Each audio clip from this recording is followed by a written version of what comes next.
Eiman, welcome to the Astroben podcast. How you doing? Good, good. It's great to be here with you, Ben. I've, followed your podcast for a while, and I'm excited to actually be able to be a guest.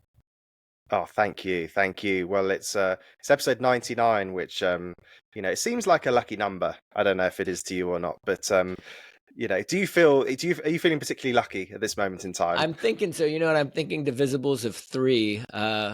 When I fly, coming up as a future astronaut on Blue Origin, I think I'm going to be the third cardiologist ever to go to space, and I'm going to be the third person of Persian descent to ever go to space. So I think threes are good. I'll work on. And I ended up winning this ticket through MoonDAO, which we'll talk soon. But I was the third runner-up. So divisibles of three work for me.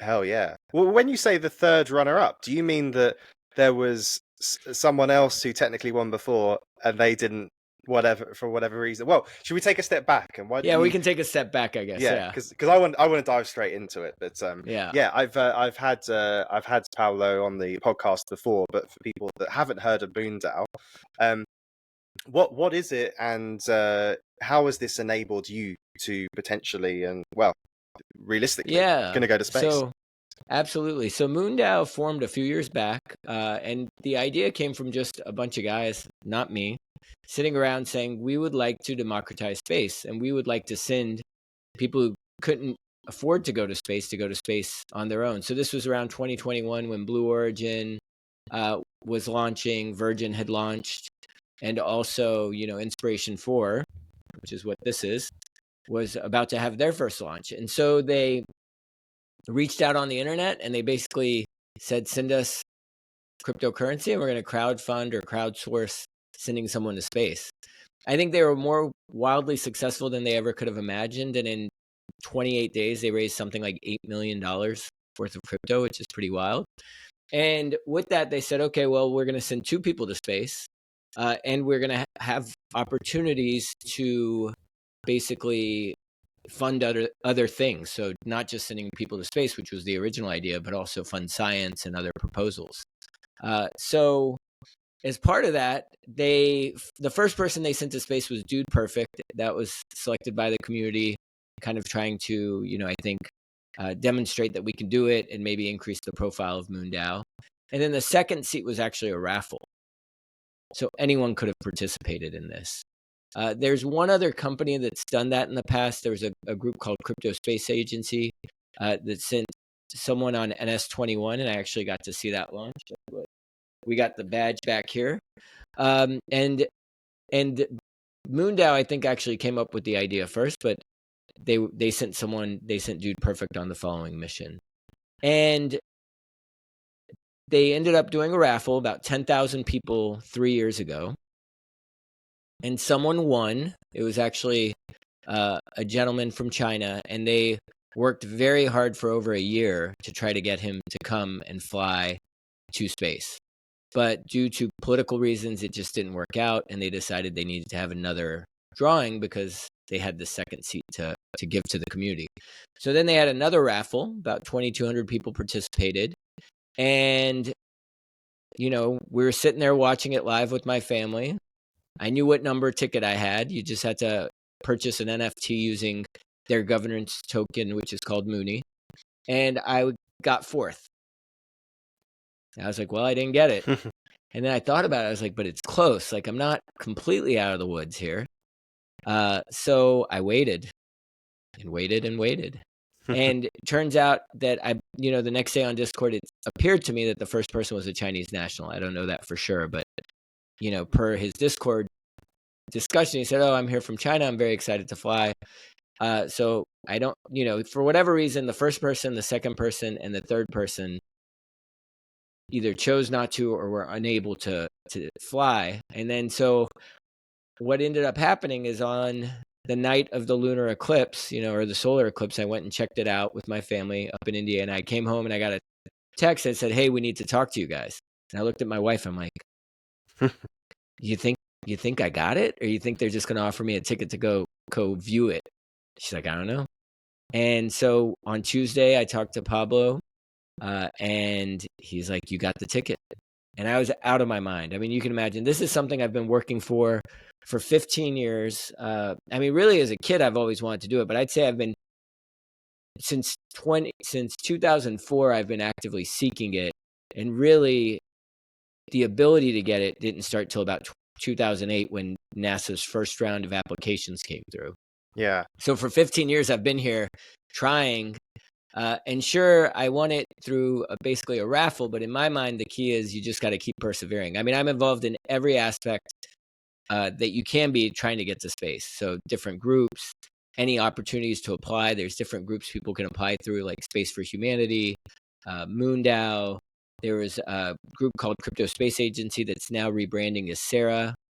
And they're going to send 6 people to space, actually. So there's a lot of opportunities out there for people. And MoonDAO really gave me the opportunity. You know, I'm quite grateful for that, because you could try all day and never get there, right?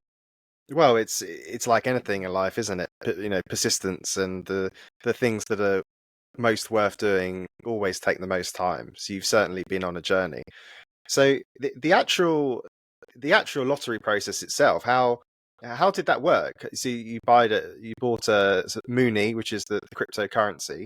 Do you mind me asking, was it just one ticket, or was it the maximum available tickets to increase your odds? How did you Yeah. approach the actual process? So Mooney is, you know, a governance token. So if you want to participate in MoonDAO as someone who can vote, you need to own Mooney, but you can still submit a proposal. So anyone out there who's got an interesting idea that's space related, please look up MoonDAO and get on their website and look for how you can submit a proposal, because you don't have to have Mooney to actually participate in the group. It's just if you want to vote.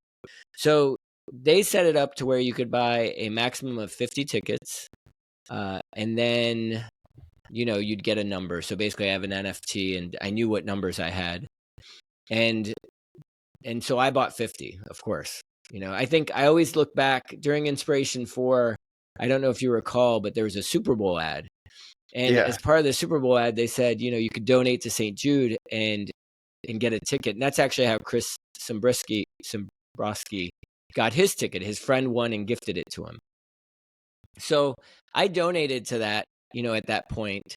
But I always look back and I'm like, could I have done more? Like, could I have stretched the budget a little bit further and, you know, and just bought more tickets, because these opportunities don't come up that often. So when MoonDAO said, okay, you can buy 50 tickets, it was a no-brainer to me. And honestly, I don't recall how much each ticket was, but it wasn't like, you know, it wasn't thousands of dollars that you had to spend to buy 50 tickets.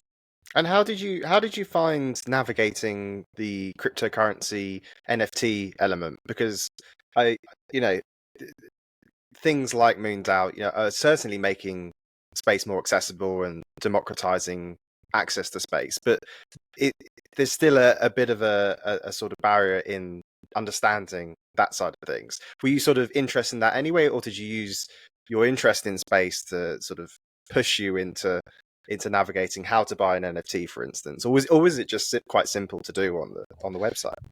Well, I mean, I'll put it 2 ways. So one, I was interested in the space beforehand, even before there were space opportunities in the crypto NFT space. So I'd probably been in it since 2020. And really the first opportunity for a space NFT that I saw was Space Plus, which is another group that's sending someone on a future Blue Origin. There's a Ruben Salinas is going to be going on a future flight with Blue Origin through Space Plus. But it's funny that you say that, because I know you had Andrew Paris Titan on your podcast previously, and we've been good friends since the I4 launch. We actually never met till about 3 months ago in real life. But when Inspiration 4 was about to launch, he and I met over Twitter, and we just became fast friends. And really, since then, I've talked about once a week about space interests.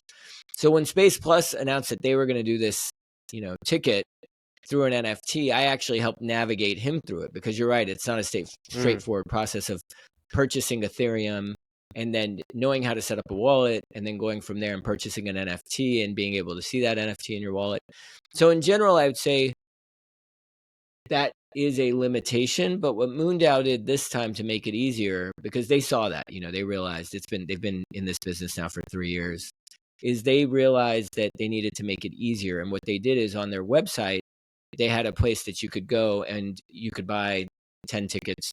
You could buy X amount of Mooney that would then be converted into 10 tickets or 20 tickets or 30 tickets, and basically pay with a credit card. So they really work to simplify the process to decrease that kind of entry barrier into the competition.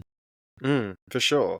And you mentioned that you applied via a more traditional path, via NASA in the past. Yeah. So when did that happen, and what lessons did you take away from that experience? Yeah, I mean, I'm still applying through NASA. I was part of the 8,000 applicants that just submitted their process. So, when I realized that I, as an adult, wanted to go into this world of space, that was back in 2004. And I went home. I had just gone to Kennedy Space Center with my family, fourth year of medical school. And this was before we had iPhones, right? They didn't come out until about 2008. So as soon as I got home, I got on the internet, qualifications to be an astronaut. And I realized, holy smokes, like being a doctor and about to go into residency, that qualifies you for NASA. So you could apply for NASA. And so I waited and waited, and 2008 was my first shot, and I applied, and I just applied on a whim, saying, well, I'm not gonna take myself out of this competition. And to my surprise, I got an interview, and then I got a finalist interview. So I got down to about 60 people. Oh, wow. There were about 10 physicians that they interviewed, and they took one. So then I got the bug. I was like, well, I was close. I can do this, right? And back then, there was no commercial space entity, right? SpaceX hadn't even launched their Falcon, I think, successfully. I think that was like 2009, maybe. They definitely weren't sending people to the space station. And so then 2013, these NASA applications come about approximately every 4 years. So 2009, I applied again, and I became a finalist again. So it was like 2 times where I was like right at the cusp. And I think, of course, I would love to be a NASA astronaut. That would be a dream come true. But luckily, over the last 3-4 years, there have more avenues have been opened up with commercial space flights. And my hope is that they will continue to open up and allow access to space for more people like me who want to be astronauts, but aren't able to get picked up through NASA, whether it is because you don't meet the qualifications that they set. And, if you're an artist, you don't necessarily meet the qualifications, but that doesn't mean you shouldn't be able to go to space. Maybe you don't meet the medical requirements. I understand why NASA has got very rigid medical requirements, because they are going to train you for 2 years before you become an astronaut. And then when you get assigned to a mission, that's a 2 to 3 year training process. Then you go up to space for 6 months to a year, and then you have another 6 months to a year debrief. So, and their hope is that you're going to fly more than one mission, that you're going to have probably a 10, 15-year career with them. So they are rightfully picking people that are very medically fit so that they can have a longevity in this career. And we know that space flight's not, it's not benign on the human body, right? There are effects of microgravity and there are effects of radiation that really NASA has to take into account. Now, you and I, if we go up to space as a commercial astronaut and we're going up for 2 weeks or maybe even 6 months and we have one mission, that's a different story, right? For me, going up on a Blue Origin flight, 14 minutes round trip, 4 minutes in space, I think you can be a lot more lax in kind of what your requirements are. And that's why pretty soon here, we're going to have a 90-year-old hopefully fly to space on the next mission, which will be incredible. Now, personally, part of like what I'm enjoying doing from a medical standpoint is I'm working with the Aerospace Medical Association, ASMA, and a bunch of other physicians about coming up with a scope that we can provide for flight surgeons for kind of like cardiovascular health and cardiovascular assessment prior to commercial space flight. Because NASA has all this data and they apply it to their astronauts appropriately. But the question is, if you want to go to space and it's only going to be for a week, really, what do we need to rule out and how do we need to assess you so that you can go? Yeah, that's interesting, because I guess you've got a unique insight into that regard, and when commercial astronauts start going to space, that's going to be a lot more normal people, Yeah. Blokes with big beer bellies and that sort of thing. So other than the obvious, blood pressure and I guess heart rate. I mean, I don't know about Yeah. what the barriers would be, but what do you think? What do you think are the things we need to be looking at more when vast numbers of people start going to space? Because if you're getting on an airline flight, there's no barriers for entry. Anyone can Yeah. go. So do you think that's where commercial space tourism is aiming for? Or do you think there's always going to be some sort of requirements, like if you go on a roller coaster, if you're not certain height, you're going to fall out of the seat, that kind of thing? I mean, I think there is going to be some physical requirements like height and items like that, because you do have to be able to strap into a seat, and the seats are certainly designed a certain way. If you're talking about extravehicular activities, traditionally NASA has very set sizes, but as we saw with SpaceX just last week, they are building, custom-made EVA suits. So maybe the requirement for EVAs will go away, but I think there's always going to be a requirement. You could only be so tall if you were going to get into the Soyuz, right? It's such a tight capsule. That may never go away, but I think if you think about what makes an airplane turn around, right? Someone having a cardiac arrest. There are times where you'll be over the ocean flying from London to the United States, and someone has to make a call. Do we have to turn back, or can we keep going forward? And you probably don't experience that because you're not a physician, but like I've been in that situation where they said, can we stop or can we go forward? So I think the same kind of ideas apply, but for airlines, we don't really like evaluate people for that beforehand, right? Yeah. But if you're going to go on a short duration mission, I think that's less of an issue. So if you're going to go, if let's say one day we really do have the ability to go into orbit or suborbit and then land from, let's say, Tennessee to Japan in 20 minutes or 30 minutes, and it's a quick flight, I think the barriers will be low. But I think if you're talking about people going up and living for a week, 2 weeks, or even 6 months, what you don't want is to have an emergency that requires someone to come back to Earth early. So Yeah. you'd want to screen for arrhythmias. You'd want to screen for what we call angina, which is, if you're not getting enough oxygen to your blood, enough oxygen to your heart. There would be certain conditions that we already screen for things like if you're going to go for surgery, or if you're going to be a police officer or a firefighter. We already screen for these things. So I suspect that will always be there, because even when space becomes more commonplace and you and I are able to go there more commonly, there's still hazards. This is not, Sure. even on cruise ships, there are doctors because things happen. You need access to healthcare. Yeah, I bet. And then I guess as we think a little bit longer term, and you imagine humanity having a permanent presence on the moon, you'd have a permanent physician doctor on the moon. So then, it becomes a bit more, you could plan accordingly. How does your experience in the cardio oncology inform your perspective on the psychological challenges that astronauts face in space? Have you thought about what the impact's going to be on you going up to space and potentially experiencing the overview effect? Have you I mean, you haven't really had that much time to sort of process it, but you've been dreaming about going to space for a long time. So what's your thoughts around the psychological impact of going to space? Yeah, no, I'm over the moon. I can't imagine that I'm going to be up that high. It's interesting. So traditionally, when I get on airplanes, I prefer the aisle seat, right? Like, I'm a tall guy. I'm about 6 feet tall, and I like the leg room, and I like to be able to get up without bothering people. Just innately, I don't enjoy bothering my co-seatmates.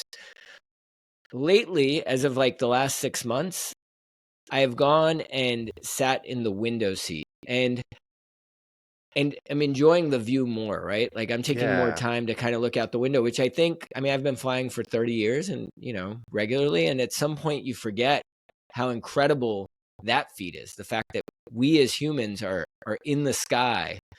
And for me, that turning point is I actually had a friend locally who said, "You want to go skydiving?" And I had no interest in skydiving. I inherently am not a risk-seeking human being, but it was a good friend and he wanted to go, and I said, sure. And it was such an incredible experience, and just being up high and like having that overview and that was only, I forget how many feet that was. It's nothing like an airplane, and it's definitely not 68 miles into space, right? So this has been well described by astronauts, right? This overview effect, the fact that we are so fragile and that we are one people, that really when you're in space, there's not all this division of culture and borders, and we truly are one people. And I don't know, I mean, I've thought about it. I don't know how it's going to impact me. I already am a pretty empathetic human being. I think that's what drew me to medicine, and particularly my field of cardio-oncology is people who are dealing with cancer. So they're already dealing with mortality. Even, anyone who gets a cancer diagnosis, even if it's stage 1, which is kind of like maybe we can take it out with surgery or you just need some chemo, all the way to you have metastatic disease that's in your brain and your lungs and you don't have but 6 months to live. Anytime you get a cancer diagnosis, mortality becomes a very real thing. Well, I'm dealing with individuals that have that diagnosis and then they have something go wrong with their heart. So it's kind of like a double whammy. And working with individuals and who are dealing with that, I think always gives me perspective. I think I'm fortunate because every day I go to work and I realize how fortunate I am to have my health, and then how fortunate I am that I can be in a field where I don't come home and say, what did I do today?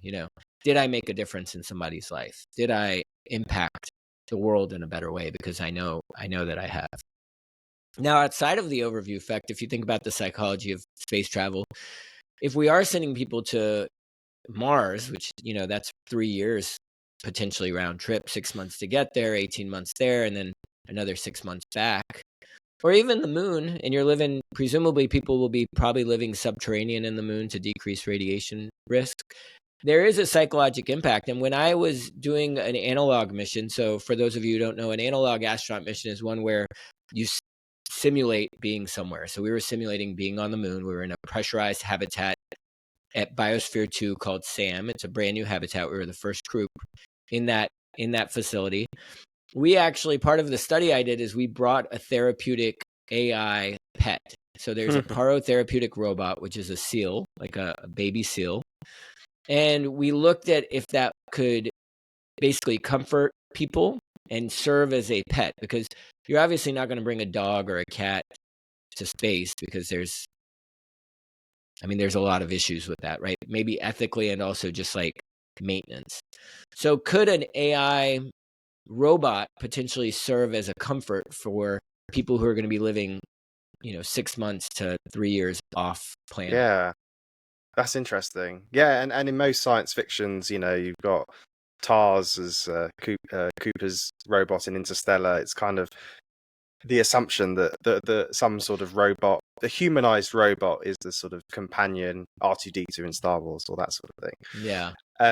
Can you talk much about the launch itself, or is it very much sort of under wraps at this point? Do you have any idea of when you may go, and what do you need to prepare it for it in any way? Because obviously it sounds like you've done quite a lot of sensibly, you've done a lot of training so that if the opportunity ever arose, you were prepared, and you've done some, done quite a lot of that. So yeah, what can you say about the mission itself? When do you think it will be? Are you going to be preparing in any particular way in the lead up?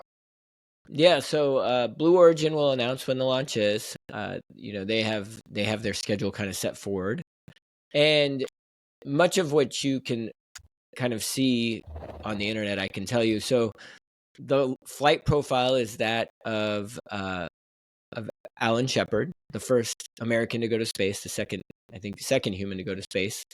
So he had a suborbital flight. When humans first went to space, we were still figuring it out. So the U.S. sent him up. He went up about 68 miles. It was suborbital, and he came back down. So that's what the New Shepard is designed to do. It's that profile.